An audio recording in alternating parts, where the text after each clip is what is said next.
시청자 여러분 안녕하십니까? 5.18 광주 민주화운동 40주년을 맞아 광주 MBC는 문재인 대통령의 5.18이라는 특별 프로그램을 마련했습니다. 현직 대통령이 생각하는 5.18의 역사적 의미와 헌법적 가치, 그리고 5.18이 풀어야 할 과제와 앞으로의 전망을 들어보겠습니다. 5.18 광주 민주화운동은 지난 40년 동안 한국 사회에서 민주주의의 등대로 자리매김해왔습니다. 먼저 5.18의 지난 40여 년 동안의 역사를 되짚어 보겠습니다. 준비된 영상을 함께 보시죠.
네, 대통령님 오늘 시간 내주셔서 정말 고맙습니다.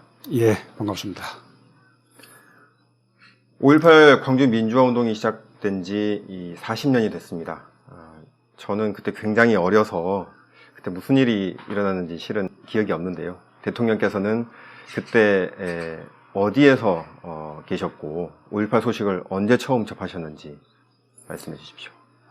저는 그 5.18 전날인 5월 17일 비상계엄이 확대되고 국보위가 설치되면서 그날 바로 계엄 포고령 위반으로 구속이 되었습니다.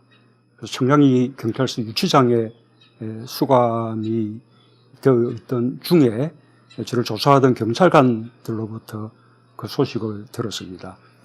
당시 그 경찰관들은 계엄군이 이 광주에 투입된 그에 대해서 상당히 비판적인 그런 생각을 가지고 있었고, 그래서 계엄군의 발포로 많은 광주 시민들이 사상을 당한 사실,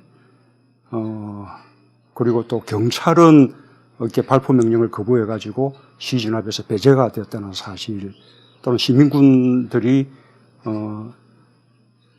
예비군이나 또 경찰 무기고를 열어서 무기를 들고 이렇게 맞서고 있다는 사실, 이런 사실들을 제게 뭐 경찰 정보망을 통해서 이제 올라오는 소식들을 매일매일 전해 주었습니다. 저는 그런 얘기를 들었기 때문에 그런 사실들이 당연히 다 언론에 보도되고 있는 것으로 알고 있었는데, 나중에 석방되고 난 이후에 보니까 그런 사실들은 거의 보도되지 않았고, 오히려 반대로 폭도들의 폭동인 양 그렇게 이제 왜곡되어 있다는 사실을 이제 알게 되었습니다. 그러니까 저는 광주 바깥에서는 어떻게 보면 가장 먼저 광주의 진실, 그런 것을 접했던 사람 중에 한 사람이라고 할 수 있습니다.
(1980년 5월 27일) 전남도청에서 광주 시민들이 계엄군들에게 진압된 이후에 1987년 6월 항쟁까지 수많은 국민들이 광주 학살의 진상 규명을 요구하면서 민주화 운동을 펼쳤습니다. 대통령께서도 그때의 국민들, 시민들과 같은 마음이셨을 거라고 생각이 드는데요. 대통령께 있어서 광주 시민과 5.18 영령들은 어떤 존재였다라고 할 수 있을까요? 우선은 제가 이제 광주 5.18 소식을 들었을 때 정말 민주화의 아주 중요한 그 길목에 다시 군이 나와서 군사 독재를 연장하려고 한다. 그 사실에 굉장히 이제 비통한 그런 심정이었고, 한편으로 그 광주 시민들이 겪는 그 이제 엄청난 그 고통을 이제 들으면서 굉장히 큰 죄책감을 느꼈습니다. 왜 그런가 하면 80년 5월 초부터 매일같이 서울역에 서울 지역 대학생들이 모여서 민주화를 요구하는 그런 이제 집회 시위를 열었는데, 그게 날이 갈수록 숫자가 불어서 5월 15일에는 무려 20만 명이 서울역에 운집을 했습니다. 그런데 이제 그 상황에서 군이 투입될 것이라는 그런 이제 소문이 쫙 퍼졌는데, 그러자 당시 그 집회를 이끌고 있던 서울 지역 각 대학 총학생의 회장단들이 맞아요, 해산을 결정을 했습니다. 그게 이른바 이제 서울역 대회군이라고 이제 부르는 것인데요. 뭐 군이 투입될 수 있는 빌미를 줘서는 안 된다라는 명분도 있었고, 또 한편으로는 군이 투입되면 아주 희생이 클 것이기 때문에 나중에 상황이 좋아지고 난 이후에 다시 이제 모여야 한다, 뭐 그런 의견도 있었던 것으로 기억합니다. 근데 나는 그때 그 결정에 대해서 반대하는 입장이었습니다. 나는 그때 경희대 복학생 대표였는데 나뿐만 아니라 대체로 복학생 그룹들은 말하자면 민주화로 가기 위한 마지막 관문이 이제 군과 맞서는 것이기 때문에 군이 투입되더라도 사적생의 각오로 맞서야 한다. 그 고비를 넘어야 민주화를 이룰 수 있다. 그리고 국제사회가 주시를 하고 있는 상황이기 때문에 서울 지역에서 대학생들을 상대로 아주 가혹한 그런 진압을 하기는 쉽지 않을 것이다. 이런 이제 생각들을 가지고 있었습니다. 그런데 지금 뭐 그때 중학생 해장단들의 뭐 결정을 비난 할 생각은 전혀 없지만 어쨌든 결과적으로는 서울 지역의 대학생들이 매일 서울역에 모여서 민주화를 요구하는 대대적인 집회를 함으로써 결국은 군이 투입되는 그런 이제 빌미를 이제 만들어주고는 결국 결정적인 시기에는 퇴각을 하는 그런 결정을 내린 것 때문에 광주 시민들이 정말 외롭게 계엄군하고 맞서게 된 것이거든요. 그래서 이제 그 사실에 엄청난 이제 죄책감을 느꼈고, 저뿐만 아니라 광주 지역 바깥에 있던 당시 이제 민주화 운동 세력들 모두가 이 광주에 대한 어떤 부채의식, 그것을 늘 가지고 있었고, 그 부채의식이 그 이후 그 민주화 운동을 더욱더 확산시키고 촉진시키는 그런 계기가 되었다고 생각합니다. 그런 점에서 당시 광주 5월 영령들을 비롯한 광주 시민들은 우리 그 1980년대 이후 대한민국 민주화 운동의 상징과 같은 그런 존재가 되었죠. 예. 특히나 대통령께서는 5.18의 헌법적 가치에 대해서 누구보다 큰 관심을 기울여 오셨습니다. 대선 공약에서부터 시작해서 대통령에 당선된 이후까지도 헌법 전문에 5.18의 가치가 수록돼야 된다라고 얘기를 하셨는데요. 앞으로 개정될 헌법 전문에 5.18의 가치가 들어가야 한다면 여러 가지 광주 정신이 있습니다. 어떤 부분들이 꼭 들어가야 한다고 생각하시는지요? 우선 제가 그런 뭐 주장만 한 것이 아니라 실제로 제가 개헌안 발의를 했습니다. 비록 이제 국회를 통과하지 못했습니다만 제가 발의한 개헌안 그 전문에 5.18 민주화 운동의 이념의 개성 이것이 이제 담겨 있습니다. 지금 현재의 그 우리 헌법 전문에는 이렇게 3.1 운동에 의해서 건립된 대한민국 임시정부의 법통을 개성하고 4.19 민주운동의 이념을 개성하는 것으로 그렇게만 헌법 전문에 표현되어 있는데 우리가 이렇게 발전시켜 온 그 민주주의가 실제로 문안화돼서 집약되어 있는 것이 우리의 헌법이거든요. 그런데 4.19 혁명만으로 민주 이념의 개성을 말하기에는 4.19 혁명 이후에 아주 장기간에 어찌 보면 더 본격적인 군사 독재가 이제 있었기 때문에 4.19 운동만 가지고는 이렇게 민주화 운동의 어떤 이념의 개성을 말하기에는 부족한 점이 있다고 생각합니다.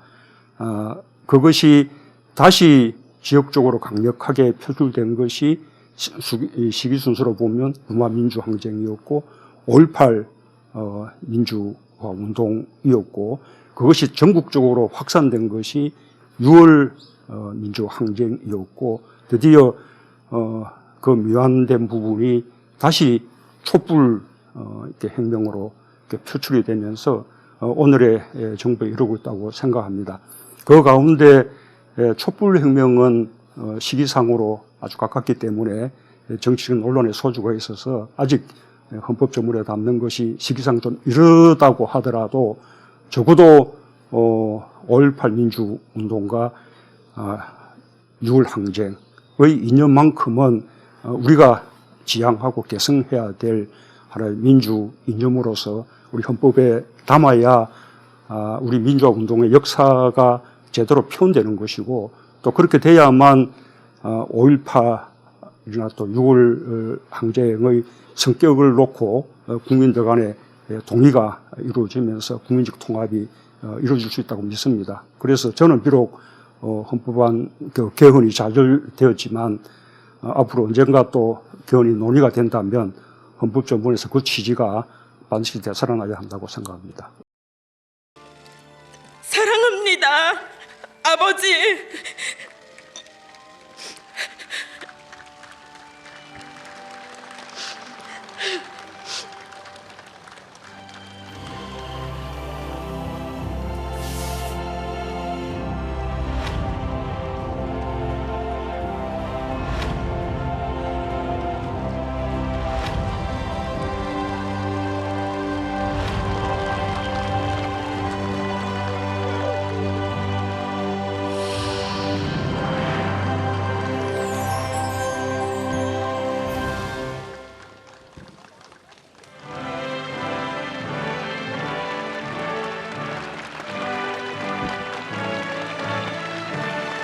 (1982년) 광주 교도소에서 광주 진상 규명을 위해 40일간의 단식으로 옥사한 29살 전남대생 박관현, 1987년 광주 사태 책임자 처벌을 외치며 분신 사망한 25살 노동자 표정두, 1988년 광주 학살 진상 규명을 외치며 명동성단 교육관 4층에서 투신 사망한 24살 서울대생 조승만, 1988년 광주는 살아있다 외치며 숭실대 학생회관 옥상에서 분신 사망한 25살 숭실대생 박래전.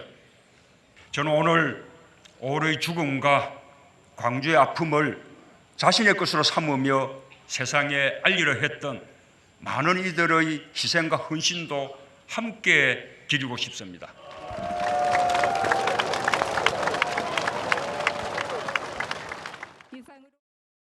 시계를 3년 전으로 좀 돌려보겠습니다. 5.18 37주년 기념식인데요.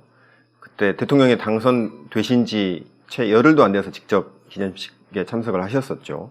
여러 가지 장면들이 그 광주 시민들뿐만 아니라 국민들에게 감동을 줬던 것 같습니다. 특히 그 5.18 유족인 김소영 씨를 직접 안아주시는 장면은 제가 듣기로 예정에 없던 그런 장면으로 알고 있는데 그때 기억을 한번 좀 되살려 보신다면 어떻습니까? 우선은 그 5.18 기념식이 제가 대통령 취임하고 난 이후에 처음으로 치른 국가 기념식이었습니다. 그 점에서 좀 뜻깊게 생각을 하고요. 우선 이 5.18 민주화 운동이 우리나라 그 민주화의 역사에서 아주 결정적인 역할을 했고 오늘의 대한민국을 만들었다고 해도 과언이 아닌데 이명박 정부와 박근혜 그 정부 때 그 기념식에 대통령들이 참석하지도 않고 그리고 또 임을 위한 행진곡 재창도 못하게 해서 유족들이 따로 기념 행사를 가지는 그런 식으로 이 5.18 그 기념식이 조금 이제 폄하된다 할까 하는 것이 참으로 이제 분노스러웠습니다. 실제로 제가 야당 대표를 할 때 그 공식 기념식에 정식으로 초청받아서 참석한 적도 있었는데 그때 이 광주지방 본청장의 경과 보고 그리고 또 국무총리의 기념사 그것을 들으면서 그 속에 정말 그 5.18 그 민주화운동 정신에 대한 존중, 진심 이런 부분이 거의 뭐 담겨져 있지 않은 그런 사실들 또 유족들이 따로 기념식을 치르고 있는 그런 모습들을 보면서 굉장히 좀 민망하고 부끄러운 심정이었습니다. 그래서 그 기념식을 마치고 저와 이제 우리 일행들은 따로 묘역을 방문해서 거기서 임을 위한 행진곡을 제창을 하기도 했었는데, 어쨌든 이제 그때 제가 이제 대통령이 된다면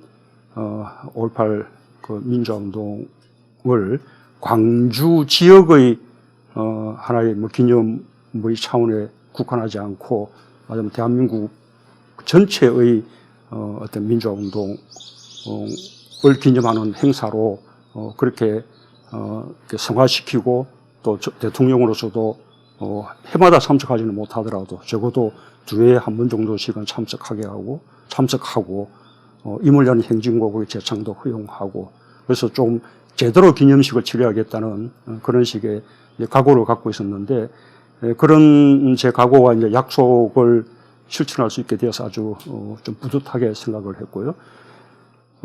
그때 이제 김소형, 예, 김소형 그분은 저는 뭐 그때 처음 보는 분이고 사연도 이제 처음 들었는데 그분이 5.18 당일날 태어났다는 겁니다. 예. 그러니까 5.18을 생일로 가지고 있는 그런 분이었어요.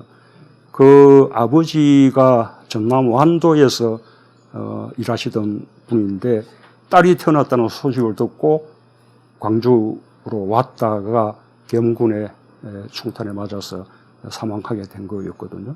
그래서 김소영 씨가 주도사를 하면서 자신이 태어나지 않았었다면 엄마 아빠가 지금도 행복하게 잘 살고 있지 않을까. 이런 이제 사연을 주도서에 담았는데 그 주도서를 들으면서 누구나 뭐 눈물을 흘리지 않는 사람이 없었죠. 저도 눈물이 나는 것을 이렇게 막을 수가 없었고요.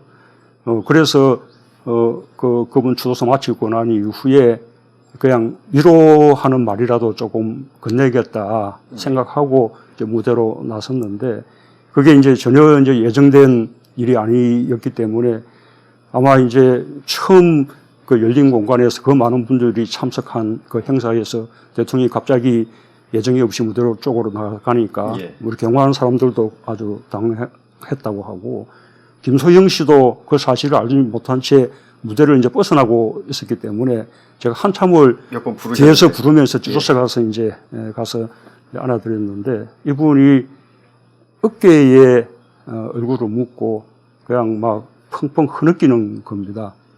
그래서 이제 좀 진정하기를 좀 이제 기다렸었는데 아마 이제 그런 모습들을 보면서 어떤 유족들의 슬픔 또 광주 시민들의 아픔 이런 부분에 대해서 광주 시민들이나 또 전 국민들이 함께 이제 좀 공감한 것이 아닐까 그렇게 생각합니다. 네.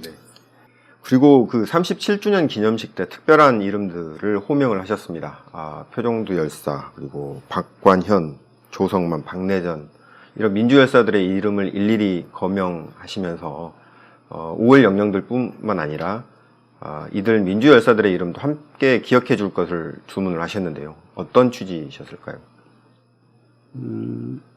아까 제가 그 80년 이후에 광주 5.18이 우리 민주화운동의 상징이 되었다라고 말씀드렸었는데 실제로 그 이후에 민주화운동은 광주를 기억하라 그리고 광주의 진상을 규명하라라는 것이 그것이 하나의 민주화운동 그 자체가 바로 민주화운동이었습니다.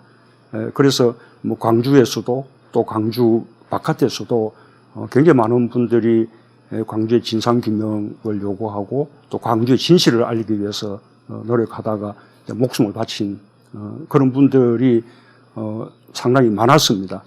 그 많은 분들을 다 이제 일일이 호명하지는 못하고 제가 이제 대표적으로 그 네 분의 이제 이름을 호명을 했는데 제가 이제 말씀드리고자 했던 것은 5.18이 광주라는 특정한 지역으로 국한되는 운동이 아니다. 광주 밖에도 많은 5.18들이 있고 그래서 광주의 정신이 우리 대한민국 전체의 민주화 운동의 정신과 이념으로 확장되어야 한다. 그 사실을 우리 국민들도 기억하게 되고 광주 시민들도 그 사실을 기억하셔야 된다. 그런 말씀을 드리고 싶었던 것입니다. 네. 대통령께서 취임하신 이후 수많은 5.18의 과제들이 진행되고 있습니다. 전남도청의 원형 복원이라든가 5.18 헬기 사격과 관련한 국방부 조사위원회 가동, 그리고 며칠 전에 조사를 개시한 5.18 진상조사위원회 출범, 수많은 일들을 지시하고 또 그런 것들이 진행되고 있는데요. 그만큼 이 5.18에서 풀어야 할 과제들이 많다는 뜻이기도 할 것 같습니다. 대통령께서 생각하시기에 5.18의 여러 과제들 중에 가장 최우선적으로 핵심적으로 해결해야 될 과제가 있다면 뭐라고 생각하십니까? 결국 이제 과거의 그 아픔 또 과거의 상처는 이제 치유되어야 되는 것이거든요. 치유되어야 화해가 있고 또 이렇게 국민 통합이 이루어지는 것이죠. 그 출발은 진실을 제대로 규명하는 것, 그 진실의 토대 위에서만 화해가 있고 통합이 있을 수 있다고 생각합니다. 용서도 진실 위에서만 가능한 것이죠. 아직도 우리 광주 5.18에 대해서는 밝혀야 될 진실들이 많이 있습니다. 마침 오늘부터 그 5.18 진상조사위원회가 본격적인 조사 활동이 시작됐는데 이번에야말로 아직 남은 진실들이 전부 다 밝혀지기를 기대합니다.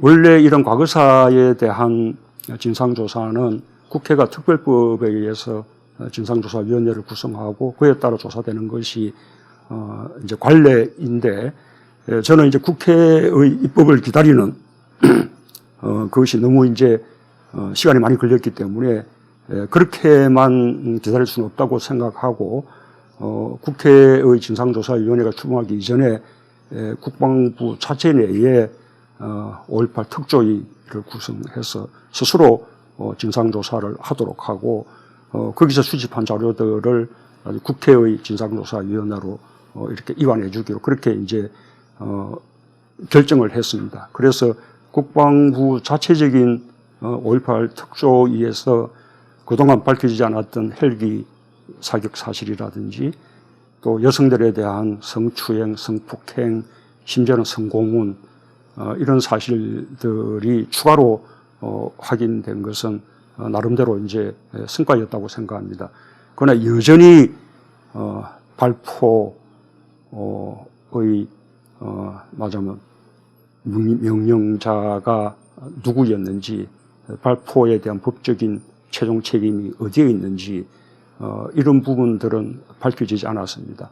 또한 아직도 행방을 찾지 못하고 또 시신도 찾지 못해서 어딘가에는 아마 안매장되어 있을 것으로 추정이 되는 그런 이제 집단 학살자들 그분들을 찾아내는 일들 또 헬기 사격까지 하게 된 그 어떤 경위 뿐만 아니라 그 이후에 대대적으로 이루어진 그 진실을 은폐하는 하고 왜곡한 그런 어떤 이제 그 공작의 실상들까지 다 이제 규명돼야 한다고 생각합니다.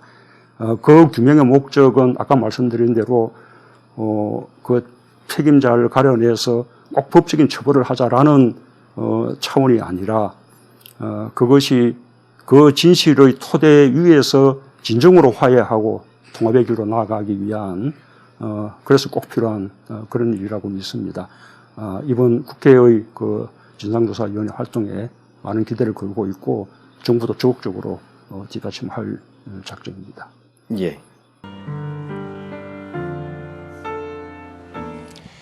어김없이 5월이 왔습니다. 80년 5월 광주가 피 흘리고 죽어갈 때 광주와 함께하지 못했던 것이 그 시대를 살았던 시민의 한 사람으로 정말 미안합니다. 그때 공권력이 광주에서 자행한 야만적인 폭력과 학살에 대하여 대통령으로서 국민을 대표하여 다시 한번 깊이 사과드립니다. 아직도 5.18을 부정하고 모욕하는 망언들이 꺼리낌 없이 큰 목소리로 외쳐지고 있는 현실이 국민의 한 사람으로서 너무나 부끄럽습니다. 대한민국의 민주주의는 광주에 너무나 큰 빚을 졌습니다. 5.18의 진실은 보수, 진보로 나뉠 수가 없습니다. 광주가 지키고자 했던 가치가 바로 자유이고 민주주의였기 때문입니다. 독재자의 후예가 아니라면 5.18을 다르게 볼 수가 없습니다. 대통령께서 5.18에 이렇게 많은 관심을 보이고 또 실제 많은 과제들이나 이런 것들을 해결해 나갈 의지를 보이고 계십니다만 아직도 5.18을 왜곡하거나 5.18을 부정하는 사람들은 상당히 많습니다. 그렇기 때문에 5.18을 전 국민이 기념하는 민주항쟁 혹은 민주기념일로 볼 수 없지 않느냐 이런 의견도 일부 있는데요. 5.18 왜곡과 폄훼는 아직도 현재 진행형인데 이와 관련해서는 어떤 생각을 갖고 계신지 궁금합니다.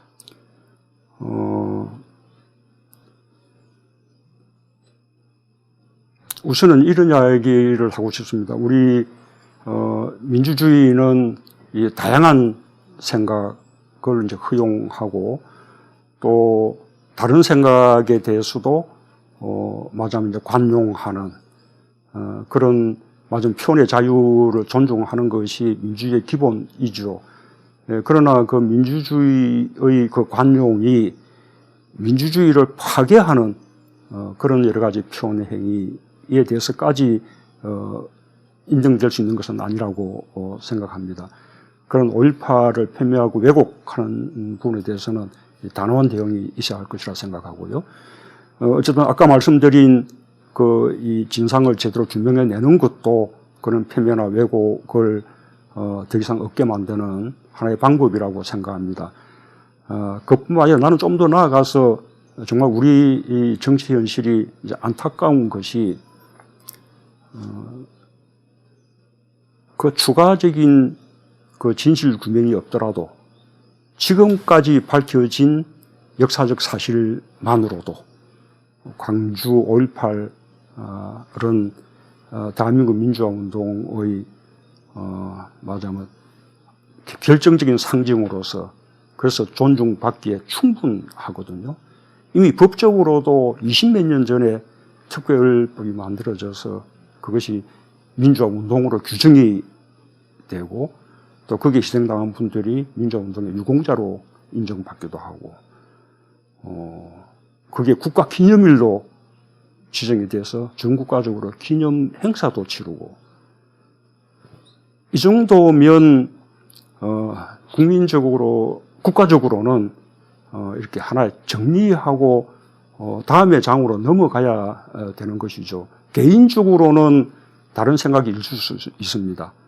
뭐 일제 식민 지배에 대해서도 다른 주장을 하는 사람들이 있듯이 그러나 국가적으로는 일제 식민 지배는 불의한 것이었고 그 다음에 거기에 저항한 독립운동의 정통성이 있는 것이고 친일은 심판받아야 되는 것이고 또 해방 이후에 우리 현대사에 있어서도 국가 발전의 과정에서 독재가 있었고 그 독재에 맞서서 치열하게 항쟁하고 희생당한 그런 순간 민주화 운동들이 있었고 그런 운동들이 오늘날의 대한민국의 민주주의를 이만큼 발전시켰고 또 그와 함께 우리 경제 발전도 이만큼 이루었고 하는 이런 점에 대해서는 이제는 역사적 평가가 사실은 끝난 것입니다.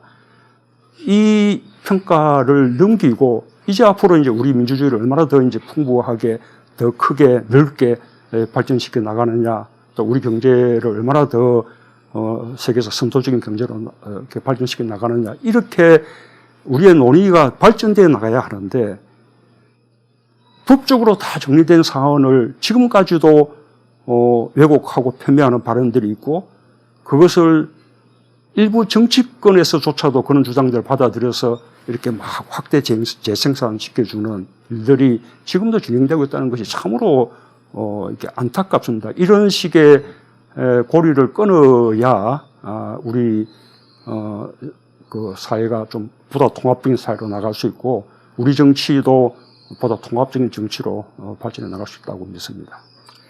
마지막으로 한 가지만 더 여쭙겠습니다. 5.18에 여러 인물들이 있습니다. 5.18을 상징하는 여러 인물들이 있는데 대통령께서 생각하시기에 5.18하면 생각나는 인물 혹시 있으시면 왜 그런지도 한번 말씀해 주실 수 있겠습니까? 저는 뭐 5.18 하면 뭐 조금 이야기가 약간 멀어질지 모르겠습니다만 노무현 전 대통령, 그러니까 그 당시에 노무현 변호사가 제일 먼저 생각이 납니다. 이 80년대 이후에 부산 지역의 이 민주화운동은 이렇게 광주를 알리는 것이었습니다. 이 광주를 알게 될수록 시민들은 그 당시 광주가 외롭게 고립되어서 희생당했는데 거기에 동참하지 못하고 그냥 내버려 두었던 그 사실에 대해서 큰 부채의식을 가지게 되었고 그것이 이제 민주화운동의 하나의 또 원동력이 되기도 했습니다. 처음에는 유물들을 통해서 광주의 진술을 알리기도 하고 또 해마다 5.18일이 되면 뭐 버스를 2대, 3대 전선해서 이 민주화 운동하는 분들이 함께 합동으로 5.18 묘역을 참배하기도 하고 그러다 조금 시간이 지나고 난 이후에는 그 당시에 광주의 상황을 촬영한 동영상들, 이른바 광주 비디오라고 부르던 거의 1시간 정도 되는 분량이었는데 그 내용이 너무나 생생하고 정말로 참혹한 것이었습니다. 누구나 그에 대해서는 다른 해석을 할 수가 없는 그런 말하자면 확실한 증거가 되는 그런 비디오인데 그 비디오들을 처음에는 성당이나 교회에서 몇 사람들이 이렇게 돌려보다가 나중에는 대학의 동아리들, 학생회 인원촌에서 돌려보고 6월 항쟁이 일어났던 87년 5월에는 당시 노무현 변호사와 제가 주동이 돼서 부산 가톨릭 센터에서 5.18 광주 비디오 관람회를 가졌습니다. 영화 상영하듯이 하루 종일 그 모니터로 광주 비디오를 이제 보여주는 겁니다. 부산 시민들이 줄을 서서 기다려서 광주 비디오를 보고 그때 비로소 광주의 진실을 알게 된 그런 분들도 많았습니다. 정확한 날짜는 기억나지 않지만 한 3, 4일 정도는 한 것 같습니다. 그런 것이 부산 지역 6월 항쟁의 큰 동력이 되었다고 생각하고 또 부산의 가톨릭 센터가 6월 항쟁 때 서울의 명동성당처럼 자연스럽게 부산 지역 6월 항쟁을 이끄는 그런 중심지 역할을 했습니다. 그런 일들을 이제 함께 했던 그 노무현 변호사, 광주 항쟁의 주역은 아니지만 그러나 광주를 확장한 그런 이제 분으로서 기억을 하고 싶습니다. 네, 대통령님 오늘 말씀 고맙습니다.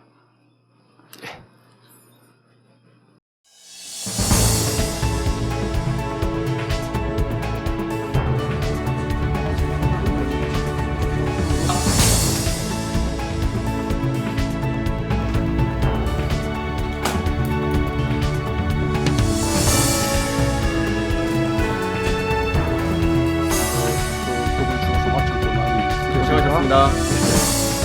해드리겠습니다.